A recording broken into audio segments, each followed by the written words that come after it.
Mas nós temos na nossa roda remota o professor Gunter Hutzit, professor de Relações Internacionais da ESPM de São Paulo. Gunter, obrigado por encontrar tempo para nós. Primeiro vamos aos fatos do dia.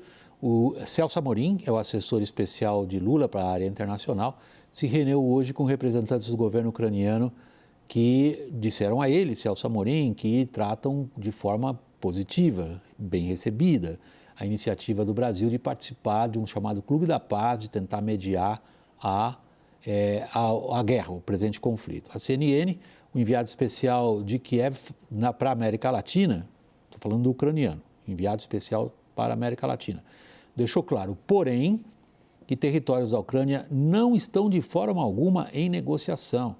A reportagem é do nosso correspondente sênior em Londres, Américo Martins. O assessor especial da presidência, Celso Amorim, se encontrou em Kiev com membros do governo ucraniano. Um deles foi o vice-ministro das Relações Exteriores, Andriy Melnik. O ucraniano agradeceu o Brasil pelo apoio nas votações da ONU e a ajuda humanitária no início da guerra. Melnik também considerou positiva a intenção do presidente Lula de contribuir para o fim da guerra na Ucrânia e convidou o Brasil para se juntar ativamente à chamada Fórmula de Paz do presidente Volodymyr Zelensky. A assessoria de Celso Amorim também confirmou o encontro dele com o presidente ucraniano.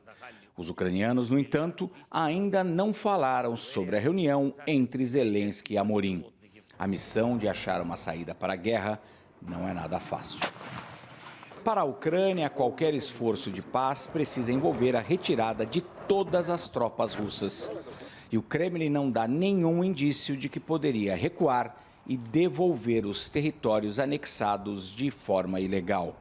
Em entrevista exclusiva, o enviado especial de Volodymyr Zelensky para a América Latina, o embaixador Ruslan Spirin, me disse que a visita de Celso Amorim é importante e que o Clube da Paz proposto por Lula pode funcionar. Mas ele deixou claro que territórios não estão em negociação. E questionou se, por exemplo, o Brasil abriria mão da Amazônia para encerrar um eventual conflito com nações estrangeiras. O embaixador ucraniano também rebateu as falas do presidente Lula de que Estados Unidos e União Europeia estariam incentivando a guerra. Quando uno cree que os países estão apoiando a Ucrânia porque querem prolongar a guerra, não está bem informado. É al revés, que esses países, segundo a Carta da ONU, têm direito de apoiar a outro país que está defendendo-se. Eles têm direitos, eles não estão atacando a Rússia. A declaração de Lula foi duramente criticada pela Ucrânia e países aliados. O governo e o próprio Lula tiveram que recuar na posição na tentativa de se alçar a mediador do conflito. Américo Martins, de Londres, para a CNN Brasil.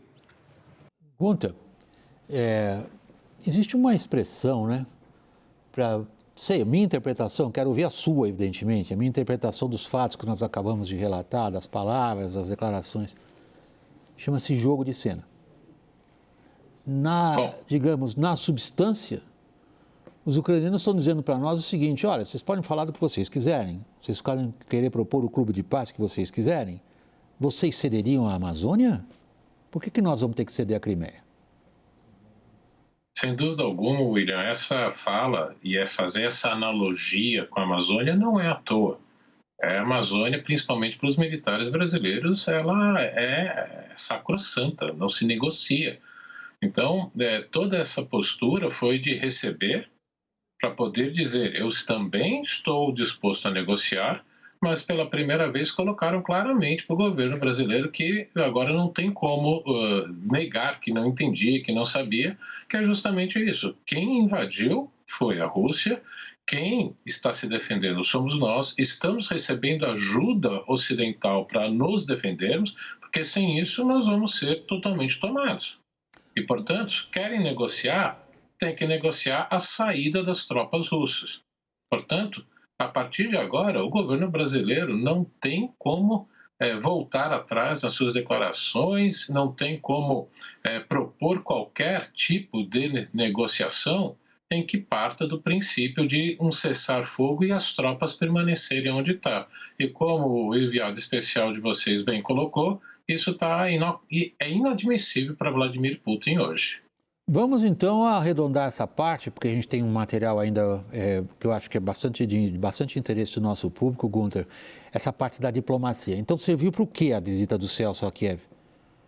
Bom, serviu, antes de mais nada, para o governo ucraniano, como você disse, mostrar que está disposto a negociar, porque até agora, devido à visita de Amorim à Rússia e sem ter passado por Kiev, passou a imagem de que é a Rússia que queria negociar.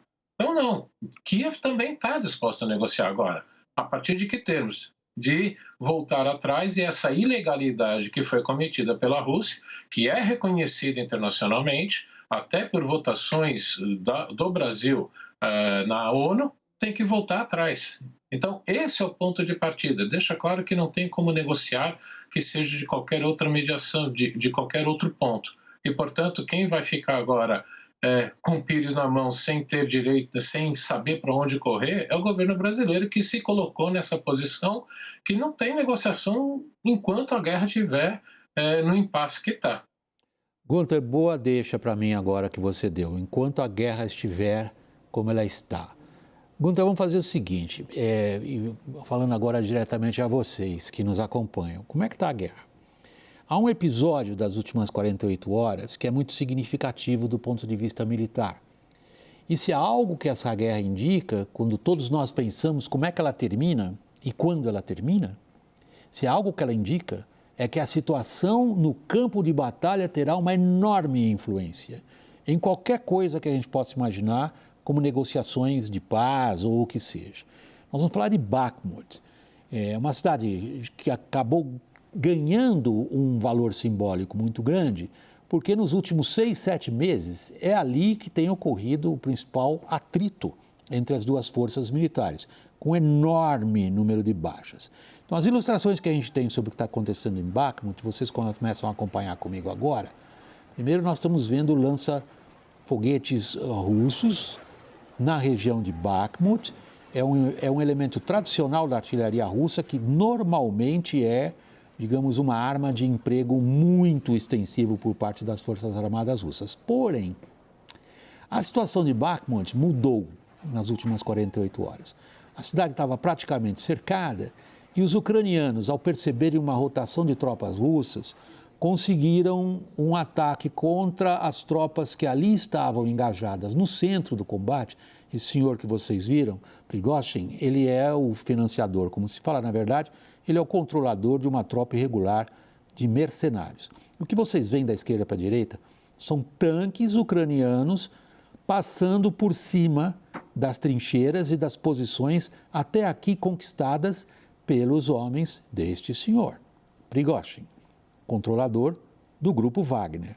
Vocês veem vídeos fornecidos pelos ucranianos, vídeos diretos colocados na cabeça de soldados, que indicam como que os russos foram, e a expressão em inglês é horrível, como é que eles foram overrun, literalmente, os tanques passaram por cima deles. Prigozhin diz que os russos perderam ali 500 homens em um dia. O que vocês veem é a retirada apressada dos russos dessa região. E o que aconteceu ali, que eu disse que é significativo, para a gente entender como é que os combates estão se desenvolvendo. A queixa do Prigozhin é contra o próprio Ministério da Defesa russa. Por quê? Porque esse avanço ucraniano só foi possível porque tropas russas pararam de proteger os flancos dele, do controlador do Wagner.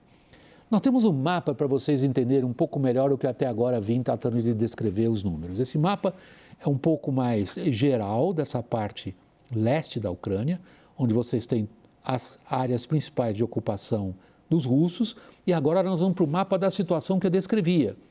O que vocês veem em amarelo é a área que foi provavelmente limpada pelos ucranianos agora, é o chamado flanco sul da situação de Bakhmut. Bakhmut está bem ao centro do seu mapa, ao centro dos seus olhos, e o que vocês veem em vermelho ao redor é o cerco russo sobre a cidade.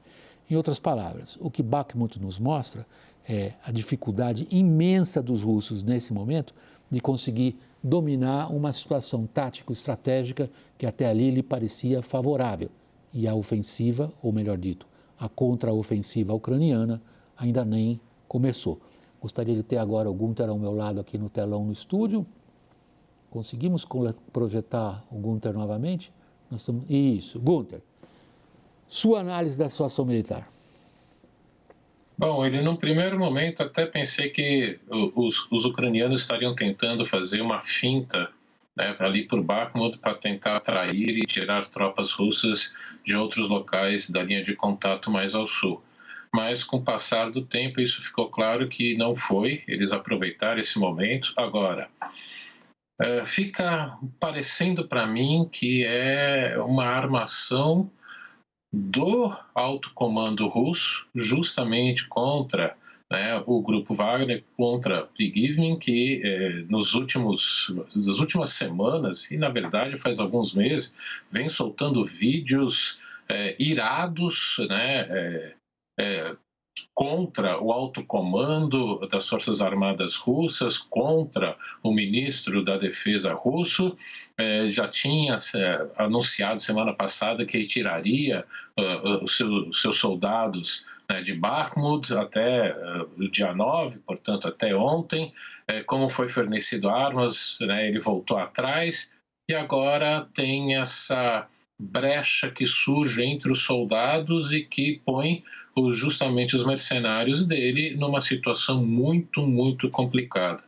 Então, Gunther, o que ficou parecendo é que os militares russos deram um troco nele por tudo que ele vem falando nos vídeos contra o alto comando russo.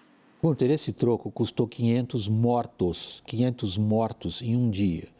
Esses mortos pertencem a uma unidade russa recentemente constituída, a Brigada 72, faz parte do 3º Corpo de Exército daquela região da Rússia, daquele distrito militar, e ela é constituída por voluntários. Ou seja, nós não estamos falando de conscription, de conscritos ali é na força. Voluntários, eles têm, digamos, uma aptidão um pouquinho melhor que a dos restantes. Agora, o que parece exemplificar esse episódio, como que os ucranianos conseguem, de repente, uma cidade cercada, eles romperem um dos flancos do cerco, matarem 500 em um dia.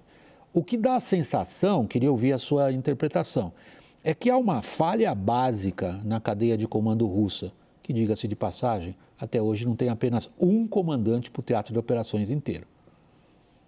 Bom, é uma falha tão grave que eu falei. Ou é uma falha gigantesca que, mais uma vez, mostra completo desarranjo da estrutura de comando russa, ou deixa essa impressão de que foi uma falha provocada. Por mais que sejam esses voluntários, por mais que sejam 500, a gente tem que sempre lembrar que, na mentalidade militar russa, a morte de soldados já está prevista. A quantidade é questão de tempo. Isso não é novidade, isso já foi durante a Segunda Guerra Mundial, isso foi na Guerra da Chechnya, as duas guerras da Chechnya, isso foi, né, também a ação russa na Síria. Vidas humanas perdidas em campo de batalha para o alto comando russo, isso não tem peso, principalmente se for para eliminar um adversário político como o grupo Wagner está se colocando. Agora, os ucranianos terem conseguido essa informação mostra bem que eles não estão agindo sozinhos. Por mais que eles tenham toda essa capacidade de drones, que estão conseguindo fazer uma revolução na forma de combate, né, com drones inclusive caseiros, isso vem de uma ajuda de inteligência muito maior e com certeza os serviços de inteligência americanos indicaram essa rotação, como você bem colocou no início, que abriu essa possibilidade. Mas agora fazer isso em plena luz do dia, o que tudo indica, é muito estranho, muito estranho.